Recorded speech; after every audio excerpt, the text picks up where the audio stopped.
Hello, it's Chief reporting for CTT. As promised, last week I said I'd do the other half of my show and tell, so yesterday I actually drug out my war chest and I went through it, and I was like looking at some of this stuff and I was like, why did I keep this? There is one thing I forgot to show last week. Like, I'm surrounded by stuff to show today. Here's a photo. That is taking, or what? That was taken at high noon. That's how, as I said, the further we went north and then we went west, the further we got into Kuwait with all the oil wells on fire. That is high noon, looking directly up at the sun. You normally can't do that at high noon. So that's one photo I forgot to show last week. I thought about it after I got done. I'm like, oh, I forgot to show the high noon photo. The vest I'm wearing right here is my ammo vest for my 203. So each of these pockets can hold one of the 40 millimeter size grenades. And that is the size of the grenade. This is a 40 millimeter shell casing. This is the back half of it, so this holds the charge. And then, of course, you like I said, I had smoke grenades, green and red, and I also had HE rounds, which are high explosive rounds. So those can be used against tanks and stuff like that. So I was given this by our supply sergeant because we had like 2 or 3 203s in the company. Supply sergeant had one. I had one because we were the headquarters squad, and I think we had like 1 or 2 others amongst the rest of the other teams. So I was given that once we got over there because we acquired a bunch of stuff, and told, yeah, when we get home I want that back. Never signed for it, did not do a hand receipt. He just handed it to me and said, here you go for your grenades. I'm going to be sliding back and forth rather than playing with the camera lens. So I played with this a little bit. And speaking of vests, my flak vest, as we call it, the one that you wear for armor to protect your upper chest, because that's all we had, I was given one too small for me. The person that handed it to me looked like a turtle in theirs.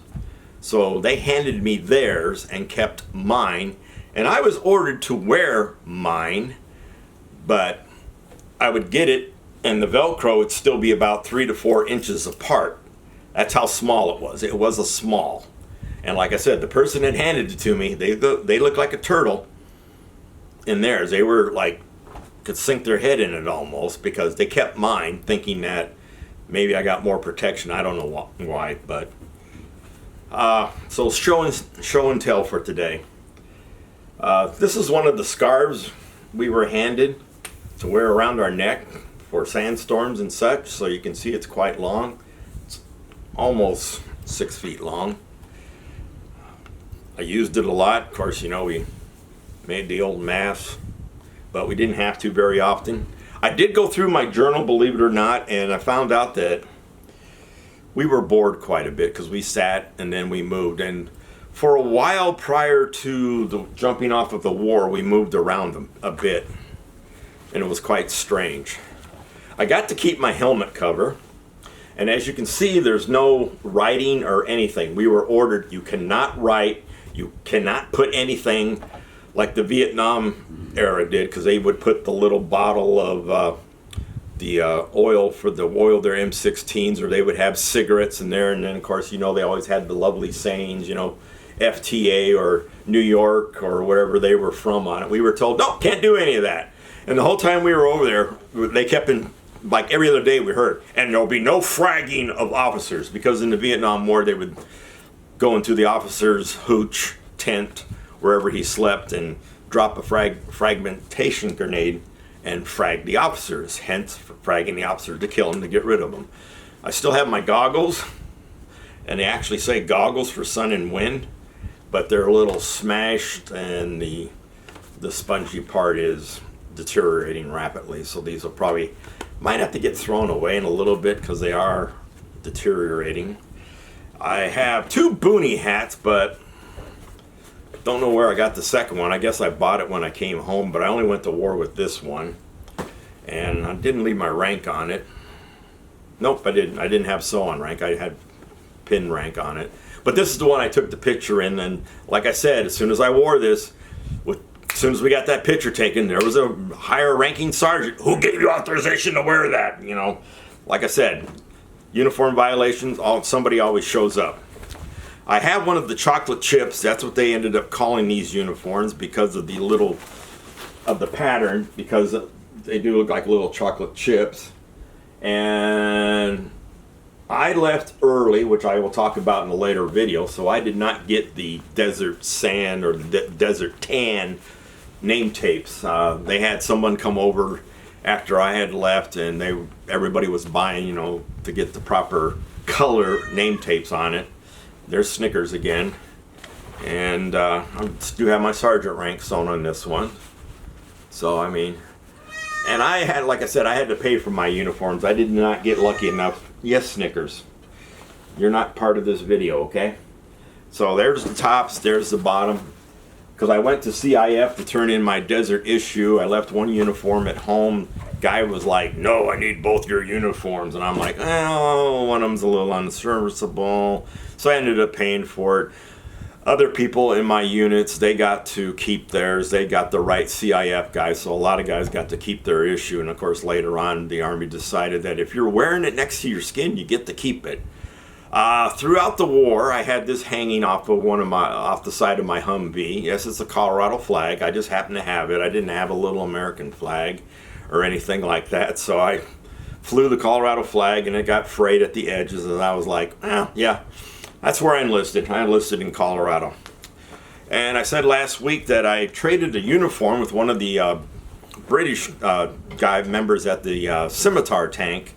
But prior to that, I read in my book that I actually went out hunting for the propaganda leaflets. The propaganda leaflets started falling 17, 18, 19 February prior to the start of the war. And I read in my book that me and another soldier went out in my Humvee to go looking for leaflets because everybody wanted to get copies of those, and we were trading because there were many varieties. I looked up on the site today, and lots of varieties. I've got like 3 out of the probably a couple dozen that were actually issued. So I also read where I traded for this buzzard. Now the buzzard is this piece that covers up the arm. It's called the buzzard. And I traded a U.S. Navy knife that I had. My father had given me a Navy knife. It just said U.S. Navy on it. It wasn't any big blade. It was just a simple blade about yay long. And traded that and a bunch of patches. And he gave me his buzzard with the Desert Rat and the red and blue badge below it. That means it's 4th Brigade. I wrote that in my book, so I can remember that. And when I traded for the uniform with the Scimitar guys, I got a complete uniform for one of those. We took a green parka and took a green parka over there, and you put your field jacket liner in it, and it kept you warm and it kept you dry. I had found an extra parka, so I traded that for it, but of course I didn't have the liner, and he definitely wanted the liner. So I got the pants. I mean, it's nothing spectacular. It's just their dress uniform or their battle desert uniform. And I also got a scarf, one of their scarves. Not as long as ours, but nice and skinny, or thin, I should say. And I mean, that's half, so almost as big as ours. And that's basically what I brought home uniform-wise. I did bring home a bunch of Iraqi stuff, but people kept asking for it when you got home. It's like, hey, did you capture anything? Did you bring anything home? And talking about that, I also found that the card that we were given, this is the Desert Shield General Ordered Golf Oscar-1. And it's not really the rules of engagement, it's more of the rules of how to behave yourself while you're over there too. Like no pornography because we're in an Islam state, no open alcohol, no alcohol at all supposedly, but alcohol was over there. I mean, come on, soldiers have a way of getting stuff. And leave the women alone and stuff like that. And it also talks about contraband, what you can take without getting in trouble. And of course, if you violate any of these rules, you're going to get in, Uniform Code of Military Justice, UCMJ action against you. And this order was only as good as Desert Shield lasted and could be rescinded or made to last longer if needed at that time. What was really funny is that me being a 98 Charlie, you find mistakes. Now the military likes to write in all caps, and believe it or not, you can find more mistakes when you have all caps. Plus, if you read a document backwards, you find more mistakes. So I was looking at it. There's 9 paragraphs or 9 chapters, however you want to say this, and they're all labeled 1 through 9, except for 8. 8 is a capital B, so somebody didn't do their QCing because it goes from 7 to B to 9. So it's kind of funny that someone made a mistake in such an important document over there. And when I also traded for the buzzard that I showed you on the uniform sleeve, I also traded for a box of our MREs for their MREs, and actually still have the menu card of what can be in their boxes, and they've got menu A through G. So depending on what box you got is what you got. And then on the back side, it was some recipes for some of the items that you got. Not really extensive, just basically said do this, and then you'll get this, or for something different, because we were all looking for something different. Like I said, one guy took over a walk, and he made the MREs that way. Right here I got a cassette tape that was handed to me. It's labeled 1033, and surprise, surprise, I still had the piece of paper that came with it. It says The Weekend Sun on this side, and it's on green paper, but it came from the USS Ogden LPD-5. Flexible Response is its code name, or its slogan. So it's got, on the backside, it's got the playlist for this cassette tape. But it says tapes for troops from Vancouver, British Columbia. So it looks like the Canadians sent it to the Americans to distribute. And so this came off a ship. I don't know how this was handed to me. I know the two came together.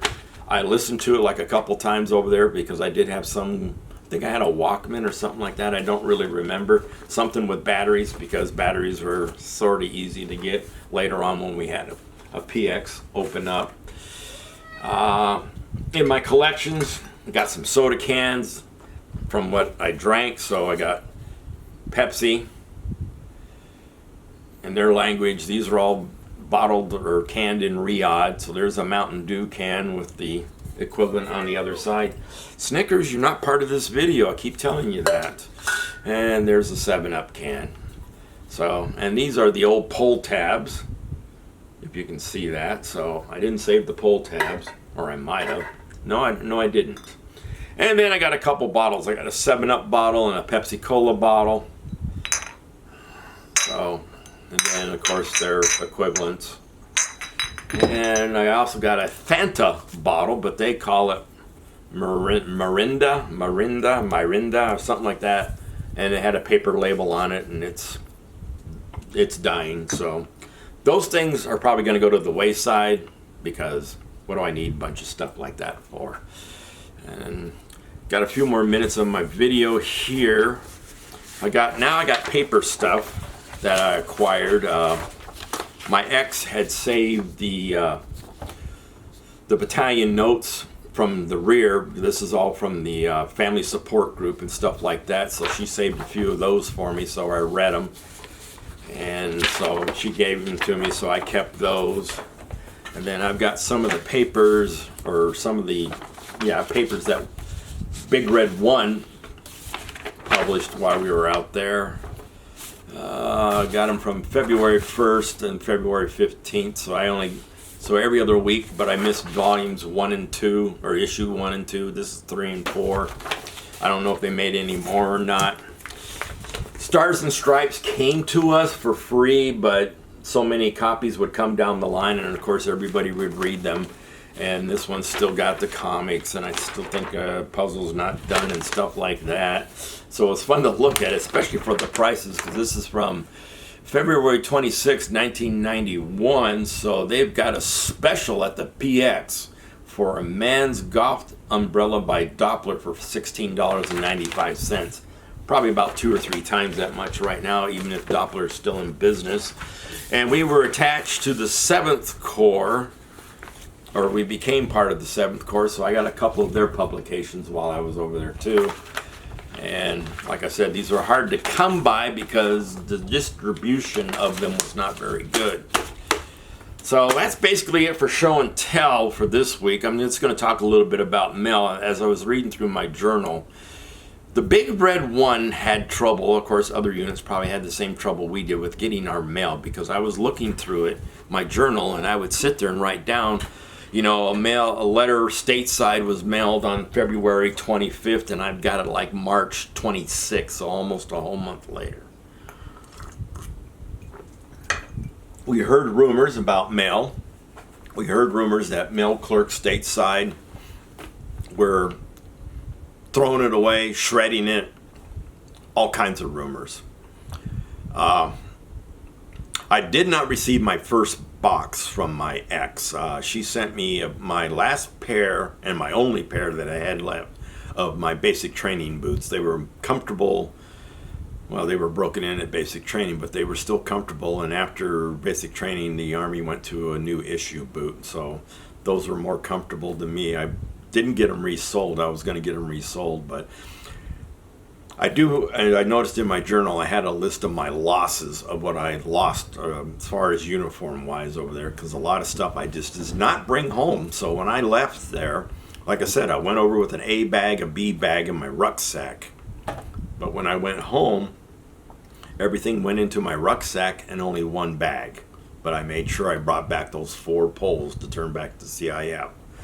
So mail was hard to come by. It was getting slow. And of course, when we finally, after the war situation ended and we finally got into our final encampment near KKMC in King Khalid Military City, mail caught up to us and it was a steady flow. They had worked all the kinks. They even opened up a post office at KKMC because some people were able to go to Saudi Arabian cities, and of course they were buying rugs and all other kinds of stuff and shipping it home to their loved ones. I did not get that opportunity to go shopping, so it didn't bother me. I wasn't over there to do souvenir shopping to begin with. But that's about it for this week. Like I said, not much is left of the stuff I took over. Everything I had that was Iraqi made, I gave away. So this is Chief signing out. Remember, freedom is not free. Hug a vet, thank a vet, kiss a vet. Chief out.